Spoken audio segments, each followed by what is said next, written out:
Hi class, welcome. Just wanted to talk to you really briefly about week 4. You're definitely going to give yourself a lot more time on this assignment. It's going to take a lot longer, okay? Excuse me. So week 4 is all about finding and using information. Excuse me. Of course, we have the discussions. Sorry about the emails dinging in. You do need to do your reading and practice on our online textbook. And then we want to look at our worksheet for this week. It is a lot more involved. And let's see if we can get it to pull up. I'll have this video up for you, but let me get the finding and using information worksheet here. I'm going to download it and pull it up for you. I'll give it just a second. All right, guys.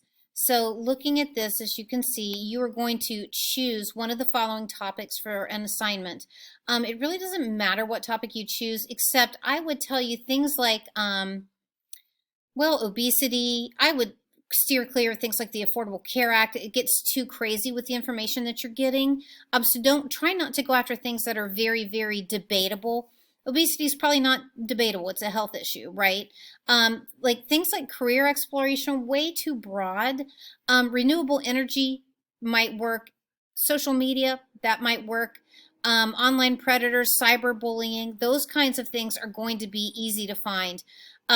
Again, things like immigration, if you want to, you can work on that, or tax structure or homeland security, but those are debatable and you get all this crazy information. Concussions in the NFL, that's a really good one because it's pretty highly studied right now, and you can find a lot of reliable information, okay? So you are going to want to steer clear of anything that's highly opinionated, okay?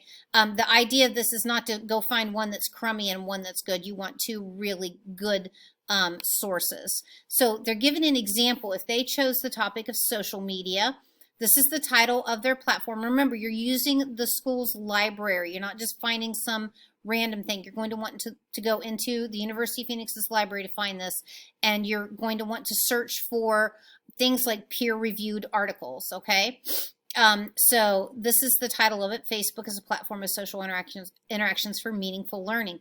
Look at all these authors. Woohoo, that's always a good thing. Date of publication, 2019. That's good as well, guys. You want to make sure that you're staying within the last 2 or 3 years. Some people say the last 5 years, but now it's more like the past maybe 2-3 years to make sure you're current, okay? And again, you are using the school's library. You are searching for peer-reviewed information or peer-reviewed articles. You will learn how to do that this week. This is the database, so you've got 2 databases to choose from. That's one of them. You're going to talk about if it's credible and how do you know. So how would you know it's credible? Well, if you've got this many authors, chances are it's probably pretty credible. Many authors point to credibility because they're kind of fact-checking each other while they're doing it. But even more importantly, it's been published in a reputable publication, so the International Journal of Emerging Technologies and Learning. Is it a peer-reviewed journal? Is it a well-respected journal? You can go out and Google the journal. So you can, once you find out where it's published, when you're looking at your article, copy and paste this, go Google it, see if it's a respected one or if it's something that is more opinion-based or highly biased, that kind of thing. Is the author biased? How do you know? And they're not biased. They're not providing anything based on opinions, and they cite evidence and research all the way through it. That's what we want to look for. Is it relevant? In other words, does it make sense? And is it important for right now? And it talks here about why it's important. So that's your example, okay? You are finding 1, 2 sources, okay? I don't care if you use the EBSCO host for both of them. You can use either or, all right? But you're choosing one of these, okay? And then you are using the university library. You can use the EBSCO host or ProQuest in the university library, okay? Please do not go outside of that. The university libraries will give you access to peer-reviewed journals. Peer-reviewed journals are very expensive, you guys, so normally only college libraries have them. They're like thousands of dollars to just get them. It's kind of crazy. Anyway, you're doing 2 different sources on that, filling out that information just like in the example. And then you're going to give a 150 to 200 word response, just talking about your experience using the databases, positives and negatives, that's fine, and what strategies will you use to find sources in the university library going forward. So that should be easy to get into 150 to 200 words.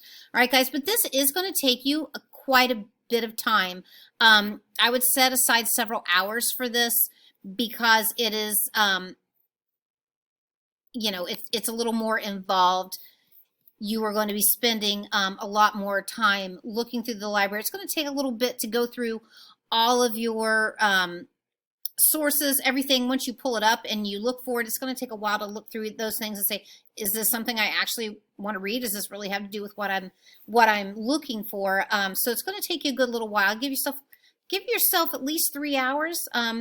I maybe would go look for one, and then like on one day, like maybe Saturday, sit down and look for one, and Sunday or Monday look for the other one and get those done that way. But please don't wait till the last minute. It won't work with this one. All right, guys? As always, if you have any questions or concerns, don't hesitate to contact me. Thank you.